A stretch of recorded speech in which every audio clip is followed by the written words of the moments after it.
math major, but I know a little math. I got a couple zeros in my account. I could count a little bit. Oh, wow. And Dillon Gabriel threw the ball a lot. 52 pass attempts, 58 dropbacks. You got to include the sacks as well.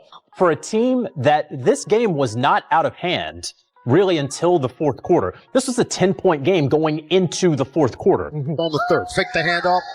Gabriel is going to throw it. Knocked up. How many interceptions you say was interceptable ball? At least 4. I gave him the benefit of the doubt. I counted 6. Okay. And Judy.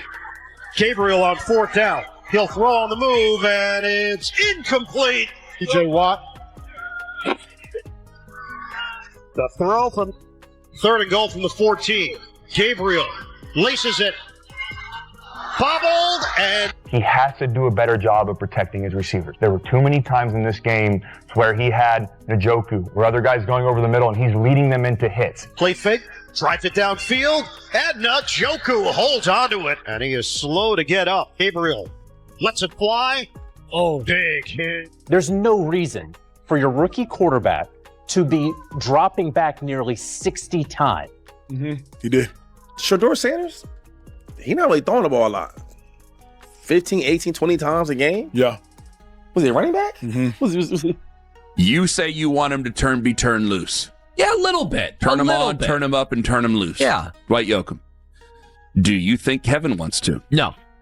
I do Come think, on now. I think they're playing a smarter game with Shedeur because they're playing a safer game with Shedeur. But why though? Let him rip. I want to ask you one damn question, Anthony Lima. Daryl Ryder going to join us at 8:20. I might ask him the same question. Do you or do you not want them to turn it up and rip the knob off when it comes to the offense and Shedeur Sanders on Sunday? Yes. Yes, I do. Okay.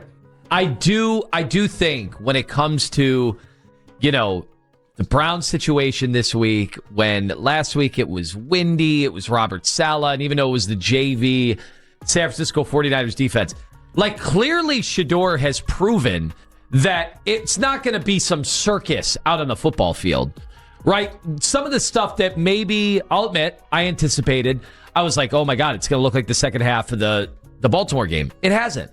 He's been fine. Guys have lined up.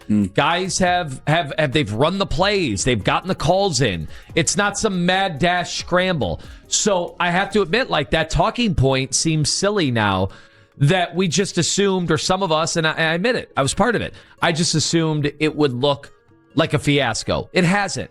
So because of that, I think you can allow Shedeur to play a little bit of football. It doesn't have to be 30 screens. We got to evaluate him. All right. We got to see if he can do some more things. This is good analysis, and I would like to break down the game, but I kind of keep going into the innuendo here. You say you want him to be turned loose. Yeah, a little bit. Turn him on, turn him up, and turn him loose. Yeah. Right, Yoakum? No. And listen, everyone is basically singing the same tune about Shedeur Sanders heading into this week's matchup against the Tennessee Titans, where he'll be facing his boy Cam Ward. Yeah, the Titans' first overall pick.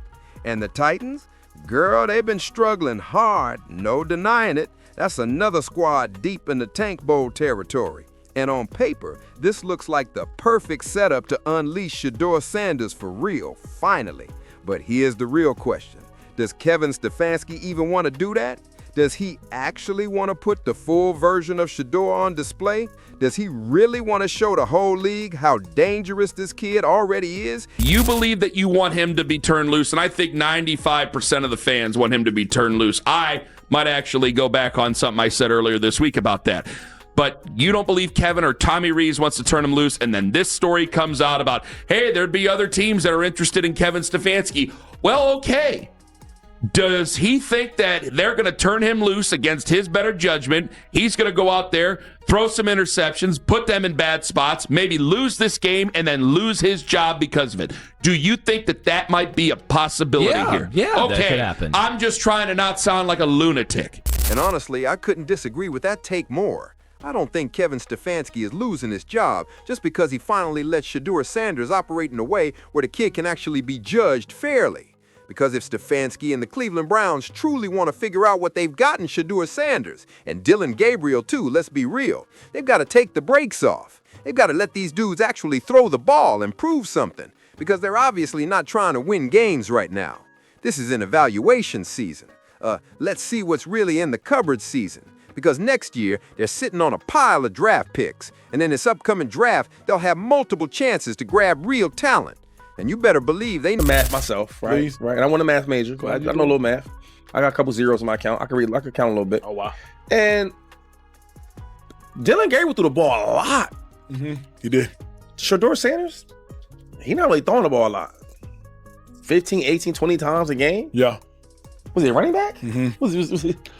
I do Come think, on now. I think they're playing a smarter game with Shedeur because they're playing a safer game with Shedeur. But why though?